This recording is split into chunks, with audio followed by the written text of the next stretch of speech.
just like the sun on your skin,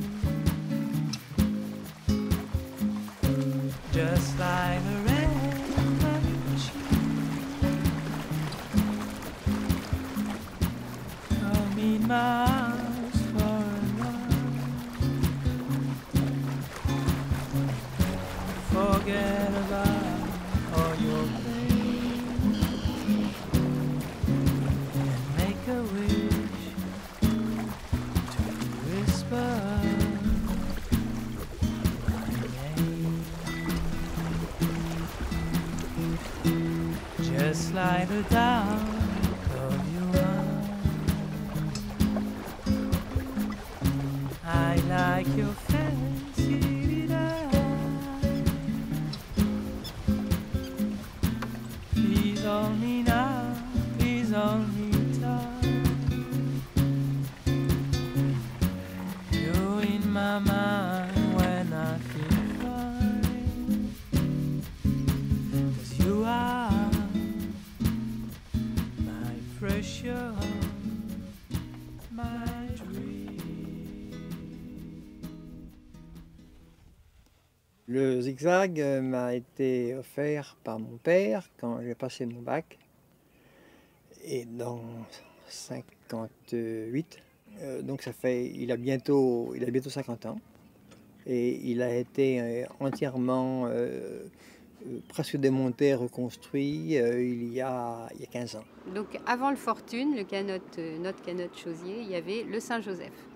Mon père avait acheté ce bateau à un vieux pêcheur de Chausey. Et puis assez rapidement, il était complètement pourri. Donc à une grande marée, on l'a monté avec tous ses copains dans les rochers. Et nous, on naviguait dans les cailloux. C'est-à-dire on jetait par-dessus bord les bouées, on hissait les voiles, on dormait même à bord. Entre-temps, mon père a fait construire ce canotte, le Fortune, chez ses Servins, à Granville. Et puis on a commencé à naviguer avec ce bateau, avec mes parents. C'est un truc d'enfance, quoi. Quand on s'est retrouvés toutes les trois avec ce canotte, ben voilà, on n'était que des filles, on en était très fiers, c'était rigolo.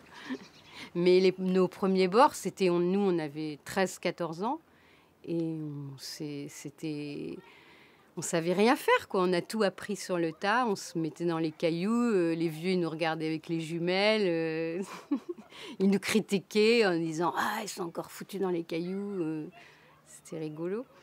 La première fois de ma vie que j'ai fait de la voile, c'est quelque chose de très important puisque j'ai fini par en faire mon métier, et ben c'était à bord d'un canot Chausier. C'est là-dessus que j'ai appris à naviguer, à apprendre la navigation dans les cailloux, à utiliser les petits contre-courants. Et alors donc j'avais 10, 11, 12 ans. Donc pour moi le canot Chausier c'est vraiment à l'origine de tout. Et c'est ma petite Madeleine en matière de navigation, tu vois, c'est la référence. Je me suis mis d'accord avec Jean-Claude Rossignol, qui était propriétaire du Triple Sec. Jean-Claude me laissait me servir du Triple Sec. Et en contrepartie, je faisais l'entretien, la peinture. Et puis ça a duré quelques années comme ça. Et puis au bout d'un certain temps, il a vendu le canot. Et puis tout naturellement, je lui ai racheté. On avait déjà le projet d'avoir un bateau ensemble avec Alex.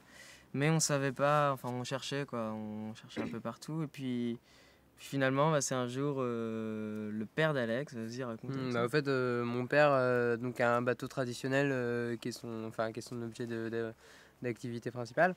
Et donc il a été construit par un charpentier de marine qui s'appelle Claude Anfray et qui avait construit pour ses enfants et petits-enfants un très joli petit canot en bois qui n'avait jamais servi. Quand il a dû arrêter son activité et revendre son chantier, il a dû aussi se séparer de ce canot. Donc il en a parlé à mon père qui nous en a parlé et à ce moment-là, on a décidé de l'acheter. Si on aime l'archipel et si on aime la voile, le canot Chausier, ça s'inscrit assez naturellement comme l'outil idéal presque pour naviguer ici. Alors maintenant, il fallait en trouver un canot Chausier. C'est pas évident parce qu'il n'y en a pas beaucoup. Il y en a eu quelques-uns de construits récemment, mais moi, ça faisait longtemps que j'en voulais un. Puis un jour, j'ai eu un coup de fil d'un constructeur de Blainville, Pierrot Le Gueltel, qui m'a dit « Ah, il y a un retraité là, de Bretagne Nord qui vend son canot Chausier, qui est devenu la petite mauvaise, qui était un canot à l'époque avec un moteur. » Donc moi, j'ai évidemment fait retirer tout de suite le moteur, parce qu'un aviron de godille, c'est parfait sur ces canots-là. Une voile traditionnelle qui passe lentement dans les cailloux, avec ses couleurs, avec sa forme. C'est quelque chose de joli. J'ai rien contre les bateaux modernes, j'en ai aussi un, donc j'ai un kata de sport, donc c'est pas du tout je suis pas un ayatollah de la voile d'autrefois, mais je trouve qu'effectivement pour se promener, pour apprendre l'archipel et pour le découvrir de la façon la plus intime possible, la voile et la voile traditionnelle avec ce qu'elle a de lenteur, de difficulté quelquefois, c'est tout à fait parfait.